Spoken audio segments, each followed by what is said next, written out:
So what if the safest financial decision you ever made was actually a massive mistake? Oh. Like one that's passively costing you upwards of $700, $1,000. Yeah, that is a number that definitely gets your attention. Right.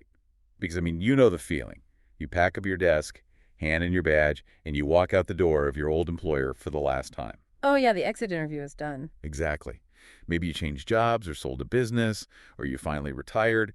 You take all your personal stuff, but you leave your largest liquid asset completely behind. Just sitting there. Just sitting there, your old 401k. And if you're like most people, doing absolutely nothing feels like, the responsible choice. It's a classic set it and forget it move. Right, because human nature tells us that doing nothing carries less risk than making a change. The path of least resistance is incredibly seductive. Seductive is a perfect word for it.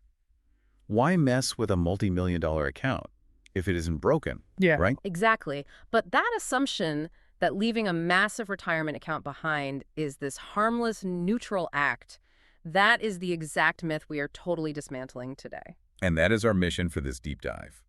We're looking at the true cost of inaction. We're pulling from a really comprehensive guide created by Thomas Davies. From the 1715 Treasure Coast Financial Wellness podcast. Yeah, exactly. Davies Wealth Management, they're a fee-based fiduciary advisor down in Stuart, Florida, and they've documented what they call the 7 hidden costs of leaving your 401k stranded. And crucially here, we're examining these costs specifically through the lens of high net worth individuals. Right. So we are talking about people with anywhere from, say, $500,000 to $2 million or more just sitting in a former employer's plan. And that demographic distinction, it's vital to everything we're about to cover. The financial advice you give someone with a $50,000 account, just starting their career. It's totally different. Fundamentally different from the strategy required for a multi-million-dollar portfolio nearing the distribution phase. Yeah, a smaller account can tolerate some inefficiency. But when you scale those same structural inefficiencies up to a $2 million balance, the cracks in the foundation, they become massive sinkholes. Okay, let's unpack this. Yeah. Because I have an analogy for this that I think works perfectly. Oh, let's hear it. Think of leaving a massive 401k balance at an old employer, like parking a high-end luxury sports car in a long-term airport parking lot. Okay, I like where this is going. Right. Sure, it is parked. Technically, it's behind a fence. But over time, the battery is slowly dying, the paint is exposed to the elements, and you definitely cannot take it out for a strategic spin when the conditions are perfect. And worst of all, you're being charged a daily parking fee that you've completely stopped paying attention to. Yes. You aren't even looking at the meter anymore. Yeah. Which brings us to the first cost. The silent bleed of fees. It's the most immediate hidden cost. Let's look at the actual mechanics of how this happens. Because you aren't just paying for the investments, are you? No, rarely. When you leave money in a former employer's plan, you're often paying this layered combination of administrative fees to keep the plan running, record-keeping fees. Investment management fees. Exactly, plus the individual expense ratios of the mutual funds themselves. And the brilliant part, the terrifying part really, is that you never get a physical invoice in the mail for this. No, never. These fees are silently scraped off your returns before you even see your monthly statement, which is why they're so incredibly easy to ignore. Out of sight, out of mind. The guide points out that a lot of mid-size or small employer plans carry total annual costs somewhere between 0.8% and 1.5%. Which, sounds like literal pennies until you apply it to a high net worth balance. Exactly. So let's run the math on that. Let's do it on a $1.5 million balance. Say you transition that money out of the rigid 401k environment and into an IRA where you actually have total control over the fee structure. You might reduce your annual cost by just 0.4%. On $1.5 million, that's $6,000 a year staying in your account. Wow. $6,000 just by changing the account structure. And you let that $6,000 compound over 20 years of retirement, you're looking at over $150,000 kept in your own pocket instead of funding a third-party administrator. Over $150,000. Yeah. And it isn't just about preserving capital. Morningstar research shows that lower expense ratios are one of the single most reliable predictors of better long-term performance. Because every dollar you don't pay in a fee is a dollar that remains invested. It compounds. Right. But the restrictions, they don't stop at the fee structure. It extends to what you are actually allowed to buy. Yeah, the restricted menu. Most 401k plans give you this highly curated, super restricted menu of about 15 to 30 mutual funds. It's like walking into a massive grocery store, but you're only allowed to shop in one single aisle. Yes, perfect way to put it. What's fascinating here is that a limited menu is perfectly fine for someone in the accumulation phase. But at the $1 million plus level, it becomes a severe liability. Because high net worth investors need more sophisticated asset allocation. Exactly. When you initiate a rollover into an individual retirement account, an IRA, the entire financial universe opens up. You gain access to individual stocks. Right, which is the only way to execute strategic tax loss harvesting, the practice of deliberately selling specific losing positions to offset your capital gains. You can use ultra-low-cost ETFs across niche sectors. Or explore alternative investments like real estate, or employ separately managed accounts with customized mandates. You just can't do that in a standard 401k. Okay, let me play devil's advocate for a second here. Sure, go for it. If I'm getting a really solid 8 or 9% return from a standard target date fund or, an S&P 500 index fund on my old company's menu, Yep. why should I really care if I'd only have 20 mutual funds to choose from? I mean, it seems like it's doing the job just fine. Because generating a return is only half the battle of wealth management. Okay. The other half is keeping what you earn. You cannot execute advanced wealth preservation strategies if your toolbox only has a hammer and a screwdriver. Right. A target date fund might grow adequately, but it offers zero flexibility when the market changes. Or more importantly, when your specific tax situation requires surgical maneuvering. Which takes us perfectly into the next major issue, the tax trap. Because bleeding money to administrative fees is frustrating, but bleeding a third of your life savings to unavoidable taxes. Because your account structure wouldn't let you maneuver, that is devastating. Let's talk about Roth conversion ladders. Because under current tax law, looking ahead to 2026, high net worth individuals are leaning incredibly hard into these strategies. Well, absolutely. The mechanism of a Roth conversion ladder is elegantly simple but operationally complex. Right. You're taking money from a traditional pre-tax retirement account, moving it to a Roth account, and paying the ordinary income tax on it today. Exactly. And why do that? Because you're locking in today's known tax rates. And allowing that money to grow tax-free forever. Plus, you're entirely avoiding massive required minimum distributions later in life. But, and here's the catch, if your money is stranded in an old employer's plan, you often hit a brick wall. Former employer plans routinely block in-plan Roth conversions for separated employees. They just don't allow it. Or if they miraculously do allow them, the process is incredibly clunky. And clunky is downright dangerous when we are talking about Medicare surcharges. Yes, the Medicare Income-Related Monthly Adjustment Amount, IRMAA. This is a crucial concept. IRMAA operates on a cliff system based on your modified adjusted gross income. So for 2026, the thresholds start at $106,000 for an individual and $212,000 for a married couple filing jointly. Right. So if you execute a Roth conversion inside a clunky 401k and you overshoot that threshold by even one single dollar, $1. you fall off the cliff. You get hit with a surcharge on your Medicare Part B and Part D premiums for the entire year. Wow. But with an IRA, you can execute a surgical precise dollar amount conversion, right? Exactly. You can keep your income exactly $50 below that TIF. You are completely in the driver's seat. And that loss of control compounds aggressively as you age, specifically when you hit age 73. Right, when required minimum distributions or RMDs become mandatory by federal law. So here's where it gets really interesting. If you've changed jobs a few times and left, say, 3 different 401ks behind, the IRS rules dictate a very rigid process. You have to calculate the RMD for each individual 401k and take a separate withdrawal from each specific plan. It's like trying to drink from 3 different water fountains at the exact same time. You are going to make a mess. That is a great analogy. I mean, you have to run the math on all 3 accounts. Yeah. And if even one of those misses the exact penny required by the deadline. The IRS hits you with a massive penalty for an RMD shortfall. It's brutal. But by rolling those scattered 401ks into an IRA, you put everything on one tab. You aggregate the total amount you owe across your entire portfolio, and you satisfy the whole distribution from just one single account. Which completely simplifies your cash flow. And it optimizes your tax bracket management beautifully. There's another thing, too. The very structure of a 401k actively prevents you from utilizing what is arguably the single best tax reduction tool for charitably inclined retirees. Ah, the qualified charitable distribution, the QCD. The mechanics of a QCD are incredible. The Davies Guide notes that in 2026, you can transfer up to $105,000 directly from an IRA to a qualified charity. And because the money goes straight to the charity, it never touches your personal tax return as taxable income. Exactly. It satisfies your RMD for the year and artificially lowers your adjusted gross income. Which keeps you under those IRMAA Medicare cliffs we just talked about. But you absolutely cannot do a QCD from a 401k. The IRS simply does not allow it. So the pattern becomes undeniable. The fees, the restricted menus, the blocked Roth conversions, the logistical nightmare of fragmented RMDs. The inability to use QCDs. Right. Leaving the account behind creates this powerful illusion of safety because you recognize the mega institution's name, but you've actually surrendered your autonomy to their rulebook. And giving up control over your taxes in the present is bad enough. But let's look at what happens if you lose control over where the money goes when you pass away. Legacy, plan risk, and asset location. This is huge. 401ks are governed by ERISA, right?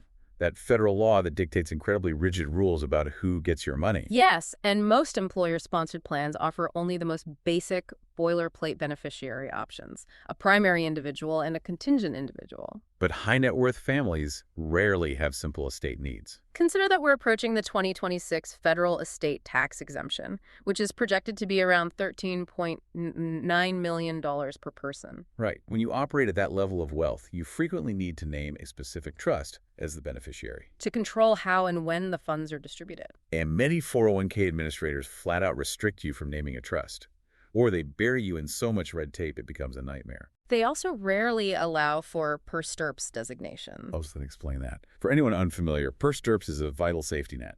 It means that if you name your 3 children as beneficiaries, and tragically one of your children passes away before you do, their 1/3 share automatically flows down evenly to their children, your grandchildren. Exactly. With an IRA, setting up a per stirps designation is just standard everyday operation. But with a 401k, if that option isn't available, your deceased child's share might just get split between your surviving children. Completely disinheriting your grandchildren against your actual wishes. Which is terrifying. And beyond the legacy aspect, there is an immediate operational risk while you are still alive. Plan termination. You do not own the 401k plan infrastructure. Your former employer does. Right. They have the legal right to change the provider, alter the investment lineup without asking you, or terminate the plan entirely if they go out of business. And if they terminate the plan, the mechanism is brutal. They don't just automatically migrate your money to a safe haven.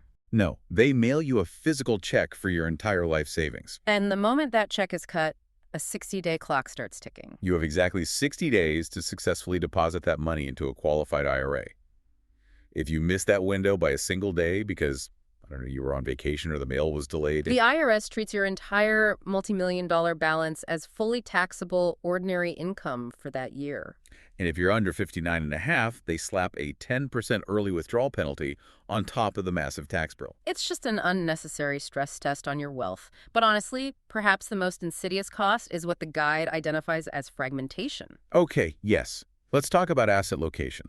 To be clear, we are not talking about asset allocation, your mix of stocks and bonds. No, we are talking about the physical location of those assets. Asset location is the strategic placement of investments based on their tax efficiency. Right, so you want to deliberately place your highly tax-inefficient assets like corporate bonds or real estate investment trusts inside your tax-deferred IRA. Where the taxes are sheltered. And conversely, you place your highly tax-efficient assets, like broad market index funds, into your taxable brokerage accounts. But you cannot orchestrate this level of synchronization if a massive chunk of your net worth is stranded on an island governed by a former employer. Leaving an account behind is like trying to complete a 1,000-piece jigsaw puzzle while a third of the pieces are locked inside a vault across town. It's impossible. Okay, but I do want to push back here for a second because we hear a specific counter-argument constantly. I think I know what's coming. Doesn't the federal government protect 401ks from lawsuits? Under ERISA law, aren't 401ks the absolute safest place to hide money from creditors? It is a paramount concern, especially for high net worth professionals. If I roll it into an IRA, do I lose all that federal armor? Under federal ERISA law, 401ks do offer essentially unlimited creditor protection. If you're a surgeon, a developer, or an executive who gets sued, the money inside that 401k is generally untouchable. That is a massive benefit. It is. However, you must look at the specific state laws where you reside. As the advisors on the Treasure Coast point out, certain states like Florida offer incredibly robust, unlimited creditor protection for IRAs under state law. Ah, protection that mirrors the federal ERISA protection. Exactly. So it's not a universal rule that IRAs are dangerous for asset protection. You have to evaluate the local legal landscape. Which brings us to the actual execution. Because while we've outlined this massive case for taking control of your money, there are times when moving it is actually a terrible idea. Yes, there are strict exceptions. Let's look at the net unrealized appreciation strategy, or NUA. If I'm reading the mechanics of this correctly, if you blindly roll your old company stock into an IRA, you might actually blow up a massive tax break. You will. The NUA strategy is one of the most powerful and honestly frequently misunderstood tax codes out there. Okay, how'd that work? If your old 401k holds highly appreciated stock of the company you worked for, the NUA rule lets you distribute that specific stock into a taxable brokerage account. And you only pay ordinary income tax on the original cost basis, right? Yes, the price you originally bought the shares for. The appreciation, all that massive growth over the years, is taxed at the much lower long-term capital gains rate when you eventually sell. But if you accidentally roll that company stock into an IRA, the NUA benefit vanishes instantly. When you eventually withdraw that money from the IRA, every single dollar is taxed at your highest ordinary income tax bracket. oh wow. You essentially convert preferential tax treatment back into ordinary income just by moving it into the wrong account. It's a terrifying trap for executives holding company stock. There's also the age 55 separation exception. Right. If you leave your employer during or after the year you turn 55, you can legally take penalty-free distributions directly from that specific 401k plan before you hit 59 and a half. But again, if you roll that money into an IRA, you immediately forfeit that exception. The money becomes locked inside the IRA rules, subject to a 10% penalty if you touch it early. And the third major exception involves the mega backdoor Roth. Yes, if your active 401k allows you to make massive after-tax contributions, sometimes tens of thousands a year, and then immediately convert them to Roth dollars within the plan, you might want to stay put. Because an IRA just cannot replicate the sheer volume of that specific conversion mechanism. Exactly. But let's assume you've run the analysis. The NUA, the age 55 rule, the mega backdoor Roth, they don't apply to you. You've decided a rollover is your best move. Okay. How do you actually execute it without triggering a total tax disaster? Executing a rollover for a high net worth individual is a high-stakes surgical procedure. It requires meticulous oversight. The absolute golden rule: you must orchestrate a direct rollover. A trustee-to-trustee transfer. Meaning the funds move directly from the 401k custodian to the new IRA custodian. So the check is literally made out to the receiving financial institution, not to you personally. Exactly. It Right. never passes through your hands as liquid cash. This is the exact opposite of an indirect rollover, which is a massive structural trap. What happens in an indirect rollover? In an indirect rollover, the 401k administrator makes the check payable to you personally. And by federal law, they are instantly required to withhold a mandatory 20% of the entire balance for federal taxes. Wait, let me stop you there to make sure the math is clear for everyone. If you have a $2 million 401k and you do an indirect rollover, They hold back $400,000 for taxes and hand you a check for $1.6 million. but the IRS requires you to deposit the full $2 million into the IRA within 60 days. Yes. So you have to somehow find $400,000 of your own liquid cash to bridge the gap while you wait months to claim a refund on your tax return. That is a catastrophic cash flow crisis. And if you can't come up with that $400,000 out of pocket, the IRS considers it a permanent early distribution. Fully taxable ordinary income, plus a 10% penalty if you're under 59 and a half. You basically hand a massive unnecessary tip to the IRS. And you also have to be careful with the account types. You cannot accidentally roll Roth 401k funds into a traditional pre-tax IRA. Because that completely annihilates the tax-free growth status of those Roth dollars. Right. It takes extreme oversight. Which brings us to the grand total. The bottom line of what this knowledge actually means when applied. The real-world math. The Davies Wealth Management Guide anchors all of this with a brilliant 30-year projection. We are looking at a hypothetical 55-year-old executive who retires with $2.5 million sitting in a former employer's rigid 401k. Let's look at what taking control actually looks like. By transitioning to a professionally managed IRA with a fee-based advisory relationship, they secure more efficient fund choices and save just 0.25% in annual internal fees. That immediately keeps $6,250 a year compounding in their account. Then, because they now have the structural freedom of an IRA, they execute strategic Roth conversions. Converting $200,000 a year during the low tax window of early retirement, they successfully migrate $1.6 million to permanent Roth status. A move that was completely blocked by their old 401k rules. Furthermore, at age 70 and a half, they begin executing $50,000 annual qualified charitable distributions directly from the IRA. Which perfectly manages their modified adjusted gross income, totally dodging the IRMAA Medicare surcharges. So when you aggregate the fee savings,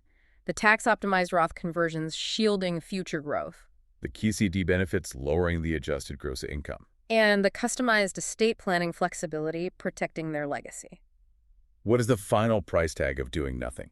The projected 30-year financial impact of leaving that $2.5 million stranded is an estimated loss of between $400,000 and $700,000. Up to $700,000 evaporating from a family's net worth.